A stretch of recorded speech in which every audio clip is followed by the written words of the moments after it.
Hey everyone, welcome back to Timberbrook Homestead. I have not been on here in a long time. We've been really busy with getting our homestead ready and raising our babies and doing all sorts of crazy things. Plus, like with the holidays, it's been a little wild.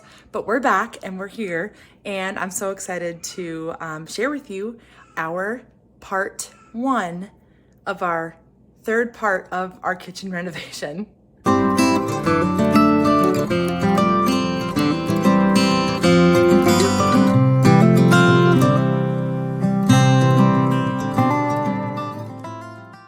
We are going to completely gut this kitchen that the home came with. We said when we first bought our home, we specifically picked one that was very basic and honestly the most inexpensive option because we wanted to be able to customize it to fit our needs, our family, and kind of grow into the house first and see what changes we wanted to make that would best suit our family. So we have learned after not even 4 months of being here, parts of the kitchen is already falling apart, which tells us we need to get going on the kitchen renovation. So this weekend, starting tomorrow, we are starting on our first part of the first big part of the kitchen renovation.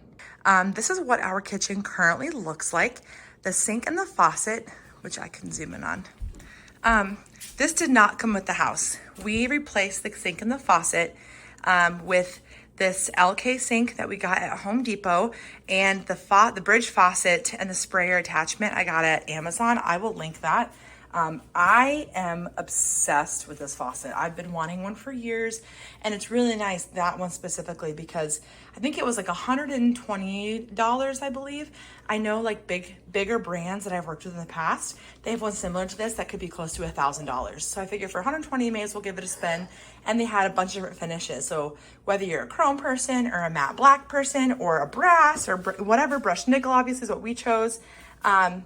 You have options. So like I said, I will link that in our description box below so you can go check that out. As you can see here on the corner of the island, it's already chipped. It's doing that on the other side as well.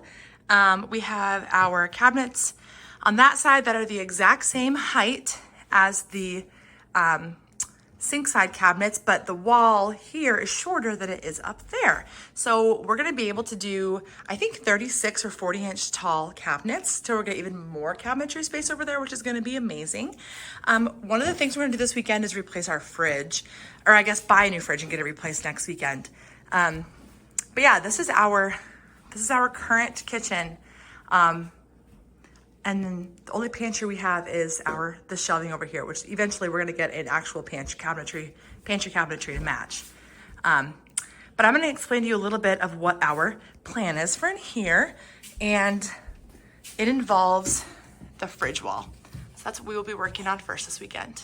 This weekend, part one is we are ripping off, I should say, or demoing the cabinetry and the countertops. And that's our first step, is to get rid of all of that. We are gonna try to save the countertops, however, because I think I can reuse them whenever we get our new cabinetry next weekend. So I'm gonna try to save those as best as I can. If not, we'll figure out plan B. But I think we're gonna save those to start. Get rid of the cabinetry. We finally got all the stuff to mud over the seams in the walls at the wall strips. So we're gonna remove those, sheetrock mud over them and sand them all down. And then we're going to prime and paint that wall, the fridge wall, and then the wall that's touching it, which goes into the laundry area. Those are the two walls that we're going to remove the strips, sheetrock over, mud over, whatever you want to call it, prime and paint to get it prepped for a new fridge that'll be delivered next weekend, and our cabinetry. Hey guys, I am currently on top of a chair in my kitchen removing wall strips. We officially started our project today, our kitchen project. This morning we went to Home Depot. We bought our new fridge, which will be delivered next week. We bought our cabinetry that we needed, which will be delivered next week.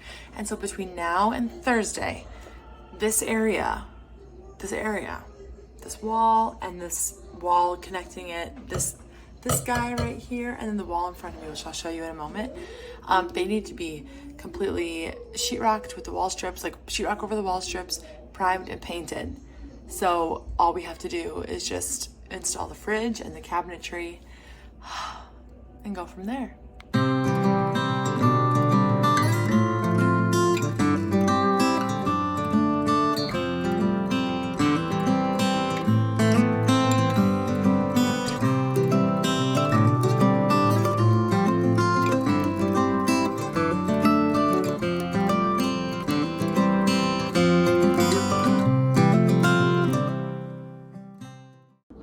Good morning, everyone. We are on day 2 of this kitchen remodel, part 1 of the kitchen remodel.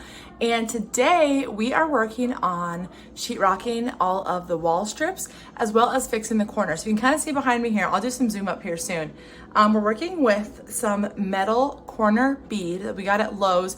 Home Depot and Lowe's both sell it. I think it's like $3.50 or $4 for an 8-foot piece or something like that. And we're working on putting that on the corners because in these mobile home walls, when you remove the strips, you can clearly see where the two walls don't meet. Like it doesn't make a perfect 9-degree angle. So we're cornering off those, and we're gonna start sheetrocking those. So basically, we're sheetrocking the corners, and then we have two major parts in the wall that need to be sheetrocked over. And that's what we're working on today. So the goal is by the end of the day, all of the mudding and anything to do with sheetrock is going to be done. So yeah, I'm gonna kind of give you a little rundown of how this works. Okay, so I have a piece of this corner metal bead right here. This is one that we already cut actually that we were using for up there. But yeah, this is what it looks like. It's really, really thin, kind of flimsy, easy to bend. So basically, it's kind of self-explanatory. You stick around the corner and see all these pre-drilled holes. You just drill in however many holes you need. We're not using all of them. I'm sure maybe some people do. We're just kind of going through and finding where it's not 100% against the wall. And we are drilling nails in there, but we're using sheetrock screws. Sheetrock screws? Sheetrock screws. I think that's what they're called.